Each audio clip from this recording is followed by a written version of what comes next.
बहुओं ने खोला सास ससुर के बिगड़ते रिश्तों का राज। एक बार फिर सोच लीजिए, आप तलाक लेना चाहते हैं ना, और एक आखिरी बार इस बिगड़ते रिश्ते को सुधारना चाहते हैं तो सुधार लीजिए, बचा लीजिए। अरे जज साहब, अब और नहीं सह सकता जबरदस्ती के रिश्ते में। हाँ, तो मेरा कौन सा दिल कर रहा है तुम्हारे साथ इश्क लड़ाने का। वकील साहब, जज साहब, मैं जल्दी से जल्दी घुटन भरे रिश्ते से आजाद होना चाहती हूँ। उन दोनों पेपर्स पर साइन कर देना आप। ये आप क्या बोल रही हैं? बड़े होने के नाते आपको रोकना चाहिए या ये सब करना चाहिए? आखिर ऐसा भी क्या हुआ कि बूढ़े दंपत्ति को इस उम्र में आकर अपने बिगड़े हुए रिश्तों से आजाद होना पड़ रहा है?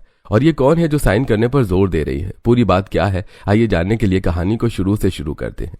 ये शर्मा परिवार का आलीशान घर, जहां राम प्रसाद और शारदा देवी के तीनों बेटों की एक साथ शादी हुई है और तीनों बहू एक साथ गृह प्रवेश कर रही हैं। देखो तो मेरे घर की तीनों लक्ष्मी आ गए। आ जाओ बहू, तुम तीनों ही मेरा सहारा हो। जैसे ही तीनों बहू कलश गिराती हैं, कुसुम बुआ हल्की मुस्कान के साथ राम प्रसाद के पास आकर धीरे से बोलती है, भैया देख रहे हो, भाभी ने अपनी बहुओं का बेटियों की तरह स्वागत तो किया, लेकिन ये बोलने की क्या जरूरत थी कि वो तीनों ही उनका सहारा। बताओ बहुएं क्या सोचेंगी कि आप तो जैसे हो ही नहीं। राम प्रसाद हल्का सा सोच में पड़ जाता है। वहीं शारदा बहू बेटों को कमरे में भेजने के बाद रसोई में जाकर पानी पीती हैं, तब कुसुम कान भरते हुए, भाभी भैया को अच्छा नहीं लगा कि आपने बहुओं को आते ही सिर पर चढ़ा लिया। लक्ष्मी बोलकर कह रहे थे, अब घर पर उनका कंट्रोल कैसे रहेगा। अच्छा, अब उन्हें इस बात से भी एतराज है कि मैं अपनी बहू को लक्ष्मी भी नहीं बोल सकती। क्या चाहते हैं, हमेशा उनकी उंगलियों पर ही नाचती रहूं क्या? उसी टाइम राम प्रसाद ये सब सुनकर, बहुत जल्दी जल्दी फैसले नहीं लेने लगी हो तुम? तो अब बहुओं का स्वागत भी आपसे पूछ कर करूं कि कैसे करना है? हाँ, तो ये सहारे वाली बात बोलने की क्या जरूरत थी? मैं क्या तुमको मारता हूँ, काटता हूँ या किसी चीज के लिए रोक टोक लगाई है? बस रहने दीजिए, बहू के आते ही तमाशा मत कीजिए। हाँ, ये तो सबको पता है कौन तमाशा कर रहा है कौन नहीं।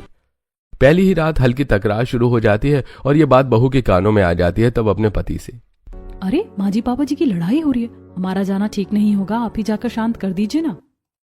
अरे मैं क्या जाऊं, इन लोगों का हमेशा का है, उनकी छोटी मोटी लड़ाई होती रहती है, अपने आप चुप हो जाएंगे, तुम फिक्र मत करो।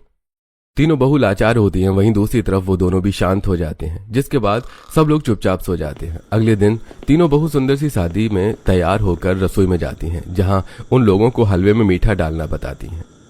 बेटा तुम्हारी पहली रसोई है, लेकिन गड़बड़ ना कर दो, इसीलिए बता रही हूँ। तुम्हारे ससुर जी मीठा कम खाते हैं। माँ जी आप निश्चिंत रहिए, कम ही डाला है। वहीं फिर से मौके का फायदा उठाते हुए कुसुम भाई को भड़काती है, देखो भैया, भाभी रसोई में भी अपनी तीनों बहू के साथ हैं, खाना बना रही हैं, और मैंने देखा उन्होंने चीनी बिल्कुल भी कम नहीं करवाई, जबकि वो जानती हैं आपको मीठा कम पसंद है। अरे लगता है अब शारदा जानबूझकर ये सब कर रही है। भैया मैं आपके भले के लिए आपको बताती हूँ, लेकिन आप मेरी बताई हुई बात कभी भाभी से जिक्र मत करना, वरना मैं फिर उनकी कोई भी बातें आगे नहीं बता पाऊंगी। तो चिंता मत कर। कुछ देर बाद तीनों बहुएं खाना बनाकर डाइनिंग टेबल पर लगाती हैं। रामप्रसाद जैसे ही हलवा चखता है तो, अरे हद हो गई शारदा, क्या सिखा रही हो तुम बहुओं को रसोई में, जब तुम ठीक से कुछ कर नहीं पा रही। अच्छे से पता है तुम्हें कि मुझे कम मीठा पसंद है, फिर भी तुमने जानबूझकर हलवे को मीठा करवा दिया। आखिर क्यों? आराम से खाता पीता मैं अच्छा नहीं लगता हूँ क्या? माँ जी ने तो हलवे में हमसे बहुत कम शक्कर डलवाई थी, ये हलवा मीठा कैसे हो गया? बुआ घर में आग नहीं लगाएगी तो फिर क्या मंजरी पर जाएगी? मैंने ही थोड़ी देर पहले हलवे में एक्स्ट्रा चीनी डाल दी और किसी को पता भी नहीं चला। देखो जी, जब आपको कुछ पता नहीं है ना तो मत बोला करो, मैंने हलवे में कम मीठा डलवाया है। माँ जी पापा जी प्लीज आप हमारी वजह से लड़िए मत। माँ जी ने तो हमसे हलवे में कम ही शक्कर डलवाई थी, लेकिन मेरे से ही ज्यादा डल गया होगा। अरे बच्चों, मैं तुम्हें कुछ नहीं कह रहा हूँ, रसोई में तो तुम्हारे साथ यही थी। अब इसकी गलती भी तुम अपने कर लोगे तो क्या ये तुमको सिखाएगी? मम्मी पापा बस कीजिए, अब तो घर में बहू आ गई है, अब तो मत लड़िएगा। देख ले, तेरे पापा ही रहते हैं हर वक्त चालू, और अगर थोड़ा सा गलती से हलवा मीठा हो भी गया तो बहू की पहली रसोई के लिए खा नहीं सकते। लेकिन नहीं, बिना तमाशा किए तो इनसे रहा ही नहीं जाता। रात को भी यही चालू हुए थे रसोई में आकर। अरे ज्यादा सती सावित्री मत बनो और शांत हो जाओ। माँ जी पापा जी शांत हो जाइए हमारे लिए। अरे नास पीटी क्यों शांत करवा रही है, और लड़ने दे और मजा आएगा। फिर सब खाना खाकर अपना काम करने लगते हैं। बेटे और पिता ऑफिस चले जाते हैं। तीनों बहुएं रसोई साफ करती हैं और कुसुम अपनी भाभी को भड़काने चली जाती है। भाभी आप ठीक तो हो ना? भैया की बात से ज्यादा परेशान मत हो। भले ही भैया मेरे भाई हो, लेकिन आप भी मेरी भाभी लगती हो। मैंने तो उनको ये कहते हुए सुन लिया कि आपकी तीनों बहू को पहले ही दिन से रसोई की बागडोर देने की क्या जरूरत थी, खुद से नहीं संभाला जा रहा, इसीलिए ये सब कलेश हुआ। कहना क्या चाहते हैं कि मुझे रसोई संभालने नहीं आती और मुझे अपनी बहू को ये सब भी नहीं देना चाहिए कि कंट्रोल खो रहा है? कौन सा कंट्रोल खो रहा है? 3-4 दिन गुजरते हैं। एक शाम फिर रामप्रसाद नौकर से ना कहकर अपने लिए वेजिटेबल सूप बना रहा था और उसी टाइम शारदा को भी वेजिटेबल सूप पीने का मन होता है। पति बनाकर फ्रेश होने जाता है कि शारदा वेजिटेबल सूप लेकर पीने लगती है, तब पीते ही नौकर को, ए हरिदास, इस सूप के अंदर इतना नमक क्यों है? मैंने तुझे कहा था ना, बराबर मात्रा में नमक होना चाहिए, काली मिर्च से भी स्वाद भड़क जाता है। तुम्हें कुछ आता है कि नहीं आता? अरे वो मालकिन की सूप मैं नहीं बनाया, बड़े साहब ने बनाया है। अच्छा, तो इन्होंने जानबूझकर मेरे से पहली रसोई का बदला लेने के लिए सूप बनाया है ना, नमक तेज करके। अब बताती हूँ। शारदा रामप्रसाद के पास जाने ही वाली होती है कि रामप्रसाद रसोई में आकर कटोरी में सूप लेता है। इतने में, मुझे नहीं पता था कि तुम मुझसे बदला लेने के लिए सब करोगे, कि खुद ही वेजिटेबल सूप बनवाओगे। हाँ तो बना नहीं सकता, तुम्हारी रसोई है क्या? मेरा भी घर है ये, और अब फिर से लड़ क्यों रही हो? क्योंकि तुमने जानबूझकर मेरे सूप में नमक डाल दिया। पहली बात तो ये तुम्हारा नहीं, मेरा सूप है। अच्छा, तो अब तुमने सूप पर भी कब्जा कर लिया। बात आगे बढ़ने से मेरा राज खुल जाएगा, मुझे बीच में कूदना ही होगा। अरे अरे भैया भाभी, घर में 3-3 बहुएं आ गई हैं, क्या सोचेंगी आपके बारे में? प्लीज लड़ना बंद कीजिए। कोई बात नहीं भैया, आप अपने कमरे में जाओ और सूप पी लो, और हरिदास तुम भाभी के लिए अलग से सूप बना दो। जी मालकिन। कुसुम शारदा भी अपने कमरे में चली जाती हैं और बहुएं, दीदी अब तो माँ जी पापा जी बहुत ज्यादा लड़ने लग गए। उनके बीच लड़ाई को हमें प्यार में बदलना होगा और कुछ ऐसा करना होगा जिससे वो दोनों टाइम बिताएं, क्योंकि हम जब से आए हैं देख रहे हैं वो लड़ते ही हैं। तुम बिल्कुल ठीक कह रही हो। अब हमें ही माँ जी पापा जी के लिए कुछ करना होगा। ये भी बता रहे थे कि वो हमारी शादी से पहले भी लड़ते थे। हम ऐसा करते हैं, कल सुबह सबको मॉर्निंग वॉक पर ले चलते हैं, इसी बहाने मम्मी जी और पापा जी साथ भी रह लेंगे। हाँ, ये ठीक रहेगा। वहीं कुसुम अकेले कमरे में हंस रही थी। मेरा दिमाग भी कमाल का है। अच्छा हुआ जो मैंने पहले ही भैया की बात सुन ली थी।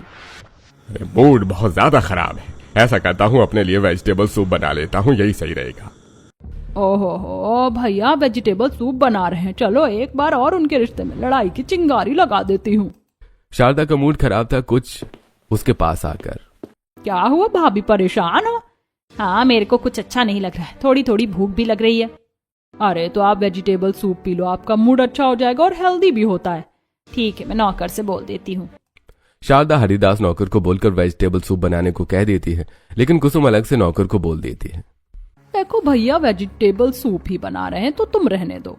जी ठीक है मालकिन। और फिर मैंने बाजी पलट दी। तीनों बहू बुआ के कमरे से गुजरती हैं तो उसे हंसता हुआ पाती हैं। यार ये बुआ इतनी खुश क्यों है? माँ जी पापा जी लड़ रहे हैं और इनको देखकर कैसे अकेली बैठकर मुस्कुरा रही हैं। अरे अपना किसी बात पर हंस रही होंगी या किसी से बात कर रही होंगी कॉल पर, हमें क्या, चल हम चलते हैं। तीनों बहुएं खाना बनाकर हटाती हैं और फिर डस्टिंग वगैरह करती हैं। इतने में शाम की चाय का टाइम हो जाता है तो वो सास ससुर सबको चाय भी परोसती है। वाह बहू, चाय तो बहुत अच्छी बनाई है। ऐसी अदरक इलायची की चाय मुझे बहुत पसंद है। वैसे पहली रसोई पर मैं तुम तीनों को कुछ दे नहीं पाया था। लो ये लो, आज मेरी तरफ से शगुन। तीनों बहू की ससुर की तरफ से चांदी की पायल मिलती है, जिसे देखकर शुक्रिया पापा जी, ये तो बहुत अच्छी पायल है। थैंक यू पापा जी। वो कल सुबह ना हम सब नाश्ता करने के बाद मॉर्निंग वॉक पर जाए, खिली खिली धूप में कुछ देर रह लेंगे और एक्सरसाइज भी हो जाएगी। चलोगे ना आप सब? माँ जी बुआ जी प्लीज। ठीक है, मेरी बहू कुछ कह रही है तो मैं इनकार कर दूं, ऐसा हो सकता है क्या? ठीक है, हम सब चलेंगे। हाँ बेटा, मैं भी चलूंगा। और मैं भी चलूंगी। अगले दिन घर के सभी लोग चाय नाश्ता करके पास के पार्क में मॉर्निंग वॉक के लिए चले जाते हैं। सबने ट्रैक सूट पहना होता है। पहले तो सब धीरे धीरे दौड़ रहे होते हैं, फिर एक जगह बैठकर पानी पीते हैं, फिर एक्सरसाइज करने लग जाते हैं। एक्सरसाइज के चलते नेहा सास को धक्का दे देती है और पैर फिसलने पर ससुर पकड़ लेता है। मेरा पैर। अरे तुम ठीक तो हो? अगर नहीं हो तो बैठ जाओ। नहीं, मैं ठीक हूँ। चलो शुक्र है आज भी इन्हें मेरी थोड़ी बहुत चिंता है। वाह दीदी, आपका प्लान तो काम कर गया। ये लोग बुढ़ापे के दौर में जवानी के पलों में चले गए तो मेरा तो बना बनाया प्लान चौपट हो जाएगा। अरे भाभी आप ठीक हो ना? चलो एक्सरसाइज कर लो, ये सेहत के लिए अच्छा रहता है। हाँ कर रही हूँ। 1 2 3 4 1 2 3 4। 1 2 3 4 1 2 3 4। अरे वैसे यहाँ आकर एक्सरसाइज करने में मजा आ रहा है। सुबह सुबह चिड़ियों के चहचहाने की आवाज सुना और ये सब करना बहुत पॉजिटिव वाइब मिलती है। 1 2 3 4 1 2 3 4। जतिन जी, हम यहाँ पर सबको ले आए ताकि पूरा परिवार एक साथ थोड़ा टाइम बिताए। 1 2 3 4 1 2 3 4। उसी वक्त सास का हाथ ससुर को लग जाता है, जिससे वो लड़ने लगता है। अरे इतनी सारी जगह है, यहीं कहीं होकर करना है, हैं? ये मेरे ऊपर लग गई, थोड़ा उधर नहीं हो सकती हो तुम? मैं क्यों हो जाऊं? तुम्हारे पास भी तो जगह है, तुम भी तो उधर जा सकते थे, पर क्यों नहीं गए? मेरे इधर तो बहुएं भी हैं। ये बोलो ना, लड़ाई करने का बहाना तुम्हें चाहिए, तुम्हारे साथ आना ही नहीं चाहिए। हाँ तो मेरा कौन सा दिल तरस रहा है तुम्हारे साथ एक्सरसाइज करने का? सुबह सुबह दिमाग खराब करती हो, बस लड़ना ही आता है। मुझे नहीं, तुम्हें लड़ना आता है। अरे मम्मी पापा शांत हो जाओ, सब लोग देख रहे हैं। हाँ माँ जी, पापा जी, कम से कम यहाँ तो मत लड़िए। दीदी, हमारा प्लान तो उल्टा हो गया, कुछ और तरकीब निकालनी होगी। अरे कविता बहू, तुम किस चीज की तरकीब निकालने की बात कर रही हो? अब वो हम ये बोल रहे थे कि माँ जी पापा जी हमेशा हर जगह लड़ते हैं, तो अब से हम अकेले ही मॉर्निंग वॉक कर लेंगे। अच्छा ठीक है बेटा, तुम बड़े लोगों के बीच में मत आओ, वरना इनका रिश्ता और उलझ सकता है। जी बुआ जी, लेकिन आप तो बड़े हैं, आप तो माँ जी पापा जी को समझा सकती हैं। वो क्या है ना बेटा, मैं भी समझा समझा कर थक गई हूँ, इसीलिए बोलना छोड़ दिया है। फिर बहू के पग फेरे की रस्म आती है। अगले दिन सास, जाओ बेटी, 2 दिन मायके हो आओ। उसी वक्त कुसुम तुरंत रामप्रसाद के पास जाकर, भैया देखा, अभी बहुओं को 1 हफ्ता भी नहीं हुआ और भाभी बहुओं को मायके भेज रही हैं, वो भी बिना आपसे पूछे। आपका बहू पर तो कोई कंट्रोल नहीं है, कल को आपका बेटों पर भी कंट्रोल नहीं रहेगा। तब गुस्से में रामप्रसाद शारदा के पास जाकर, मुझसे पूछा भी नहीं और बहुएं जा रही हैं। शारदा, शादी खेल नहीं है। अरे लास्ट वाली लाइन तो तुम बिल्कुल मत बोलो। और बहुओं को मायके भेजकर मैं क्या गलत कह रही हूँ? बेटियां मायके नहीं जाएंगी, और इसमें तुमसे क्या पूछूं? रस्म है तो रस्म तो निभानी पड़ेगी। तुम्हें अब मेरी राय की जरूरत ही नहीं है। हाँ नहीं है। छोटी सी बात इस बार भी बड़ी बहस में बदल जाती है। दोनों काफी ज्यादा लड़ने लगते हैं। तीनों बहुएं डर जाती हैं। मम्मी पापा, हमारी वजह से मत लड़िए, कोई बात नहीं, हम अपने घर नहीं जा रहे, यहीं रहेंगे। अरे मेरे बच्चों, मेरे कहने का ये मतलब बिल्कुल नहीं है कि तुम मायके मत जाओ। मैं तो तुम्हारी सास से बात कर रहा था, आजकल अपने मन की करती है। हाँ तो ऐसा करो, अब से सारे रीति रिवाज रस्म खुद निभा लो, मेरे से मत पूछना। कोई बात नहीं पापा जी, थोड़े दिन बाद चले जाएंगे, फिलहाल आप दोनों शांत हो जाइए, ऐसे लड़ा मत कीजिए। आपको देखकर ही तो अपना रिश्ता संवारेंगे ना हम आखिर। बच्चों, मैंने तुमको समझाया है ना, पति पत्नी के मामूली झगड़े में बच्चे टांग नहीं अड़ाते। तीनों बहुएं बुआ की आंखों की अजीब कश्मकश को साफ समझ जाती हैं, क्योंकि उसकी आंखों में संतोष साफ झलक रहा था। बहुएं गाड़ी में बैठकर अपने पग फेरे की रस्म के लिए चली जाती हैं। दीदी, तुमने कुछ नोटिस किया? हम जब मम्मी पापा जी की लड़ाई को शांत करवाते, उसी टाइम बुआ जी हमें चुप करवा देती हैं। हाँ, जबकि ये बात उनको समझानी चाहिए, हमें नहीं। कुछ तो गड़बड़ है, हमें नजर रखनी होगी। हाँ बिल्कुल, अपने मायके से वापस ससुराल जाकर हमें यही करना होगा। तीनों बहू अपने अपने मायके पहुंच जाती हैं। अपने मायके में माँ के हाथ का खाना खाती हैं, खुश रहती हैं और 2 दिन बाद फिर वापस ससुराल आ जाती हैं। एक दिन ससुर गार्डन में बैठा हुआ था और सास छत पर बैठी थी। कुसुम बुआ सास के फोन से ससुर को मैसेज भेज देती हैं, अब तुमसे बात करने का मन नहीं करता। तभी ससुर मैसेज देखकर, पहले तो शारदा ऐसी बिल्कुल नहीं थी, अब घर में बैठकर मैसेज पर भी लड़ाई करना चाहती है। जो भेज रही है, अगर मेरे से बात करने का मन नहीं है तो मैसेज भी नहीं करे। क्या हुआ पापा जी, आप चाय छोड़कर फोन में क्यों देख रहे हैं? कुछ नहीं बहू, फोन पर कुछ आया था, इग्नोर कर दिया। भाभी, बहुत धूप लग रही है छत पर, मैं अपने लिए नीचे से ठंडी लस्सी लेकर आती हूँ, आपको चाहिए? नहीं, मुझे नहीं चाहिए, और तुम भी एकदम से मत पीना वरना सर्द गर्म हो जाएगा। ठीक है भाभी। बहाना मारकर कुसुम भाई के बगल में आकर बैठ जाती है, जहाँ पहले से ही कविता भी थी। उसी वक्त कविता जानबूझकर पूजा को सास के पास भेज देती है। सुनो भाई, जरा अपना फोन दिखाना, घर का वाईफाई काम नहीं कर रहा, तुम्हारे फोन से नेट चाहिए। हाँ ठीक है, ले ले। सब कुसुम होशियारी के साथ अपने भाई के फोन से भाभी को मैसेज करती है। तुम हमेशा झगड़ा करती हो। जब ये मैसेज शारदा पढ़ती है, क्या हुआ माँ जी, किसके मैसेज के झगड़े वाली बात कर रही हैं आप? कुछ नहीं बहू, तुम्हारे पापा जी को बस लड़ने का बहाना चाहिए तो वही मैसेज कर रहे हैं, लेकिन इस बार मैं भी जवाब नहीं दूंगी। तब रसोई में रोटी बनाते हुए पूजा, कविता दीदी, तुम तो पापा जी के पास ही बैठी थी, क्या पापा जी मम्मी जी को मैसेज कर रहे थे? नहीं तो, बल्कि उनके फोन पर एक मैसेज आया था जिन्हें देखकर उनका मूड खराब हो गया और उन्होंने इग्नोर कर दिया। मेरे सामने तो उन्होंने कोई फोन चलाया ही नहीं। अच्छा, तो फिर माँ जी को मैसेज किसने किया? माँ जी बोल रही थी कि पापा जी लड़ रहे हैं मैसेज करके, लेकिन जब उन्होंने फोन छुआ ही नहीं तो ये सब कौन कर रहा है? अब समझी, मैं उस टाइम बुआ जी ने ही किसी बहाने से पापा जी का फोन लिया और लगता है माँ जी को मैसेज कर दिया। कहीं वही तो उनके रिश्ते को बिगाड़ नहीं रही है। कविता, पूजा इस बात के नतीजे पर पहुंचने से पहले हमें सबूत इकट्ठे करने होंगे। अगर ये बात सच नहीं हुई तो खामखा तनाव और बढ़ जाएगा। लेकिन दीदी, अगर सचमुच में बुआ जी ही ये सब कर रही हैं तो हमें फिर तहकीकात करनी पड़ेगी। हाँ, और इस बात का हम किसी से जिक्र भी नहीं करेंगे, अपने पति से भी नहीं। कुसुम की इस चाल से सास ससुर दोनों के बीच गलतफहमी बढ़ जाती। वो आपस में बहुत लड़ते हैं। इतने पर फिर कुसुम कान भरती है। भाभी, भैया आजकल आपसे इस तरीके से बात करते मुझे बिल्कुल अच्छा नहीं लगता। मैंने तो पहले ही कहा था, भैया अब आपको समझते ही नहीं। नहीं समझते तो कोई बात नहीं, मुझे भी उनसे अब कोई उम्मीद नहीं है। उन्होंने तो बहू के सामने भी नहीं छोड़ा। मैं आपके लिए पानी लेकर आती हूँ। पानी के बहाने कुसुम भाभी के पास से जाकर पानी का गिलास अपने भाई राम प्रसाद को देती है। हेलो भैया, पानी पी लो। किसी को आपकी चिंता हो या ना हो, लेकिन मुझे आपकी चिंता है। मैंने कहा था अभी भाभी से कि भैया को पानी देने चले जाओ और अकेले में बात कर लो, तो पता क्या बोली? क्या बोली अब वो? बोली कि जहाँ मेरा आत्मसम्मान नहीं है उस इंसान से अब मुझे कोई बात नहीं करनी। भाभी तो सच में अब आपको इज्जत भी नहीं देती। कल को बहू के सामने आपको कुछ सुना दिया तो कितनी शर्मिंदा वाली बात होगी। ऐसा कुछ होगा तो मैं भी पीछे नहीं रहूंगा कुसुम, मुझे भी जवाब देना आता है। तीनों बहुएं बुआ को ससुर के कान भरता हुआ देख लेती हैं। फिर तीनों बहू कमरे का दरवाजा बंद करके अंदर बात करती हैं। कुछ तो गड़बड़ है। हर झगड़े से पहले बुआ ही क्यों दिखती हैं? और हर बार दोनों को अलग अलग बातें कौन बता रहा है, जैसे मैसेज वाली। मेरा तो बुआ पर ही शक जा रहा है। हमें सच्चाई पता करनी होगी, वरना ये घर कभी खुश नहीं रहेगा। सच्चाई पता लगाने से पहले हमें माँ जी और पापा जी के बीच सुलह करवाने की कोशिश करनी चाहिए। क्यों ना मैं पापा जी को बोलूं कि वो उन्हें साड़ी गिफ्ट कर दें, और मैं माँ जी से कहती हूँ कि वो पापा जी के लिए गुलाब खरीद कर उन्हें दे दे। जब दोनों एक दूसरे को गिफ्ट देंगे तो उन्हें ये एफर्ट्स अच्छे लगेंगे। एकदम बढ़िया आइडिया है।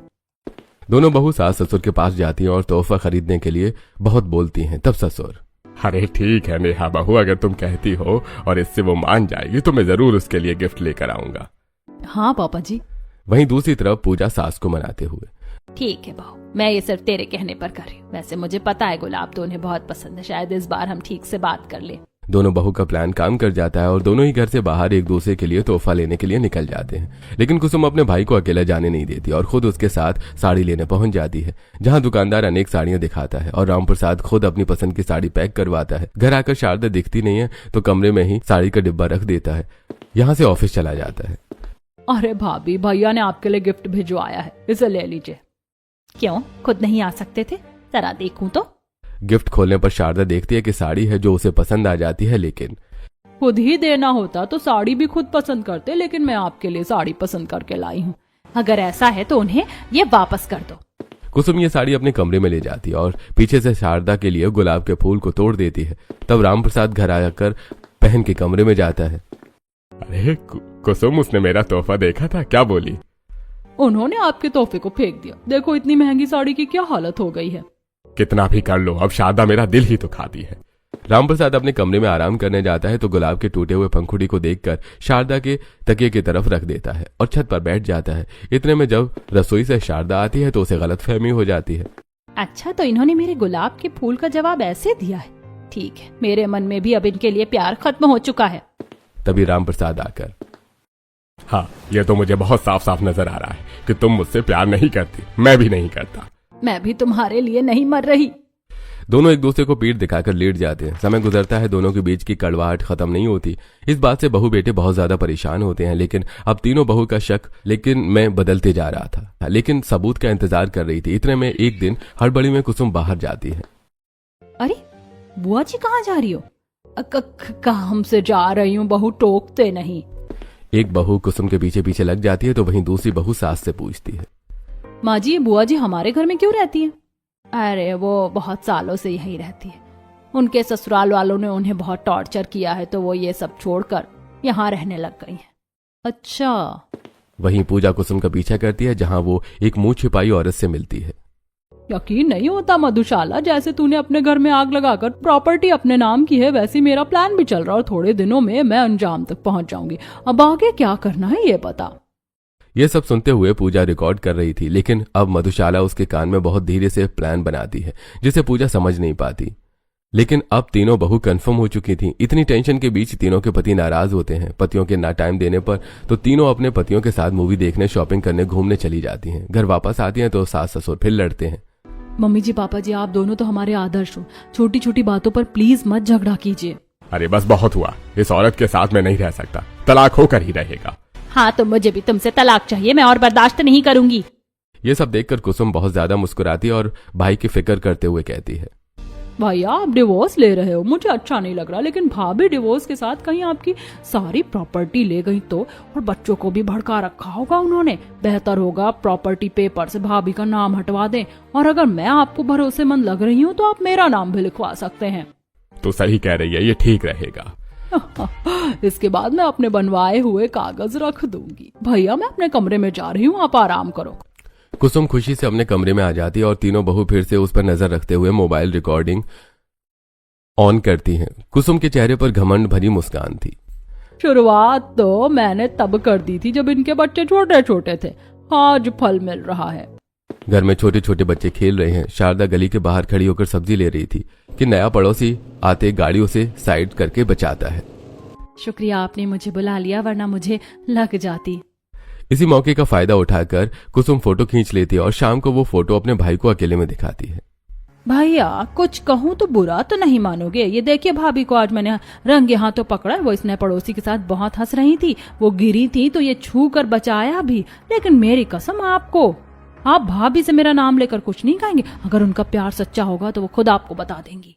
यकीन नहीं होता मेरे पीठ पीछे शारदा ऐसा भी कर सकती है। ठीक है कुसुम, मैं उसको नहीं बोलूंगा, इंतजार करूंगा। ये सुनकर रामप्रसाद के दिल में दर्द होता है, लेकिन कसम की वजह से शारदा का इंतजार करता है, मगर वो कुछ नहीं रहती। वहीं थोड़े दिन में कुसुम अपनी भाभी के भी कान भर देती है। भाभी आपसे एक बात कहूँ, भैया अब आपको पहले जैसा प्यार नहीं करते। कल मैंने भैया को कहते सुना था, वो बस खाली घर की जिम्मेदारी निभा रहे, उनके दिल से आप उतर चुकी हो।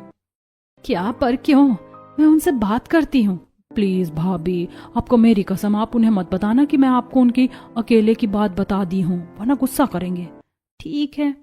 कुसुम ने दोनों के बीच में शक का बीज बो दिया, जिससे अब गलतफहमी होने वाली छोटी मोटी लड़ाई होने लग गई। एक फोटो और 2 कस्में, बस वही दिन था जब इनके रिश्ते में दरार पड़ गई। फिर तो मैंने हर साल थोड़ा थोड़ा जहर घोला, और अब सारी प्रॉपर्टी मेरी होने वाली है। छी, बुआ अपने ही भैया भाभी के साथ ऐसा कर सकती है, मैं तो सोच भी नहीं सकती। हमें माँ जी पापा जी को रोकना होगा, अब यही रिकॉर्डिंग उनके सामने आएगी। घर के माहौल को देखकर तीनों बहू दोनों से बात नहीं कर पाती हैं। ऊपर से हमेशा कुसुम साथ रहती है।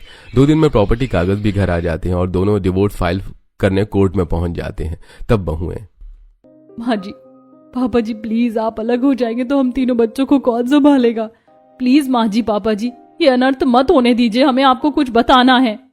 अब बहू मैं कुछ भी सुनने समझने की हालत में नहीं हूँ। तुम्हारी माँ जी ने 25 साल पहले की बात मुझे आज तक नहीं बताई। अगर किसी को चाहती ही थी तो पहले ही बता देती। कौन से 25 साल पहले की बात? मैं किसी को नहीं चाहती, चाहते तो तुम होगे। जब ही तुम्हारा मुझ पर से प्यार खत्म हो गया और तुमने कहा कि तुम्हारे दिल से मैं उतर गई हूँ, सिर्फ जिम्मेदारी निभा रहे हो। मैंने ऐसा कुछ भी नहीं कहा। तुमसे बहुत प्यार किया है, झूठ मत बोलो अपनी गलती छुपाने के लिए।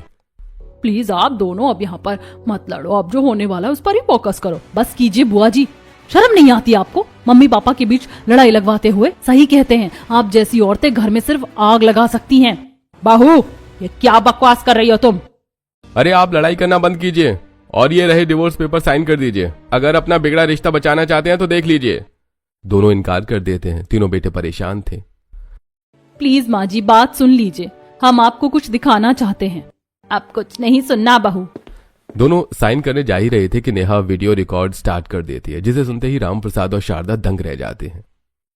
1 फोटो और 2 कस्में, उसी दिन इनके रिश्ते में दरार डाल दी थी। अब डिवोर्स होगा और प्रॉपर्टी मेरी। घर वालों के साथ कोर्ट रूम में जज और बाकी के लोग भी हैरान थे। सब कुसुम को घूर रहे होते हैं।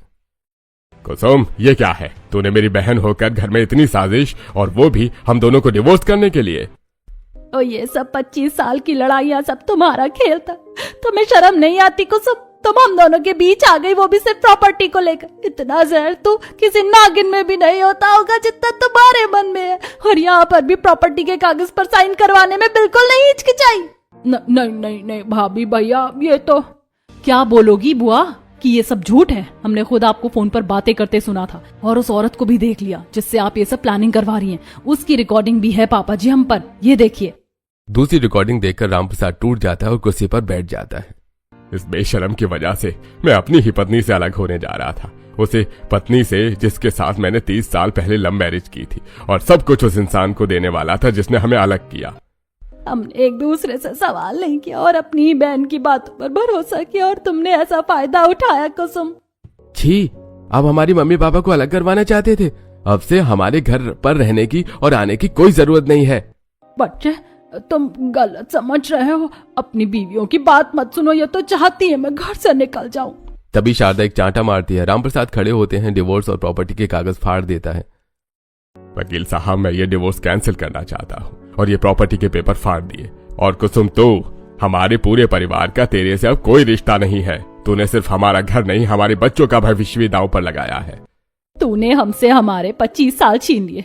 कुसुम, मैं तुझे कभी माफ नहीं करूंगी। तेरी कभी शक्ल भी नहीं देखनी। अरे चुड़ैल भी 7 घर छोड़कर टाका डालती है, लेकिन तूने तो अपने घर में ही ऐसा कर दिया। हो सके तो भैया भाभी मुझे माफ कर दीजिए। तेरी इस हरकत की कोई माफी भी हो सकती है? बिल्कुल नहीं। दफा हो जा यहाँ से। कुसुम सिर झुकाकर निकल जाती है। शारदा रामप्रसाद एक दूसरे को गले लगाते हैं। अजी, क्या हम फिर से शुरुआत कर सकते हैं? रामप्रसाद उसका हाथ थाम लेते हैं। हाँ, इस बार बिना कसमों के सिर्फ भरोसे के साथ तुम्हारा हाथ थाम रहा हूँ। क्यों? तुम तीनों ने हमारी मम्मी पापा को अलग होने से बचा लिया। बचाना तो था ही जी, क्योंकि हमें धीरे धीरे बुआ पर शक हो गया था। तो मम्मी जी पापा जी के बिगड़ते रिश्तों का राज तो खोलना ही था। अगर आज सच सामने ना आता तो ये घर टूट जाता। अरे तुम तीनों बहुओं ने बहू नहीं बेटी बनकर हमारा घर बचाया है। उसके लिए तुम तीनों को जितना भी शुक्रिया अदा किया जाए कम है। चलो, अब सब कुछ ठीक हो गया है। आप लोग अपने घर लौट जाइए। हमें औरों का भी डिवोर्स कराना है। जज साहब, आप सिर्फ डिवोर्स करवाते हैं या शादी भी? जतिन जी, बड़े भैया, दीदी, रोहित, कैसा रहेगा आज मम्मी पापा की कोर्ट मैरिज करवा दे तो? ये तो भाभी बहुत ब्रिलियंट आइडिया है। हाँ, मैं शादी भी करवाता हूँ, पेपर्स रेडी करवाता हूँ। इतने में आप ब्रेक ले लीजिए और वरमाला भी ले आइए। फिर सब लोग कोर्ट रूम से बाहर आ जाते हैं। उनके कोर्ट मैरिज के पेपर तैयार होते हैं। दूसरी तरफ बेटे वरमाला खरीद कर ले आते हैं, जिसके बाद दोनों सास ससुर मैरिज पेपर पर साइन कर देते हैं और एक दूसरे के गले में वरमाला डालते हैं। तीनों बहू उन पर फूल की बरसात करती हैं। अरे, ये मम्मी पापा की शादी हो गई। हमारे पापा जी, ये रही आप दोनों के घूमने की टिकट, ऋषिकेश और मसूरी की। एंजॉय कीजिए। इस तरह सास ससुर का रिश्ता मजबूत हो जाता है। वो घूमने निकल जाते हैं। दोस्तों, कभी भी अपने रिश्ते में किसी तीसरे इंसान को बोलने मत दीजिए, वरना वो जीत जाता है और पति पत्नी हार जाते हैं।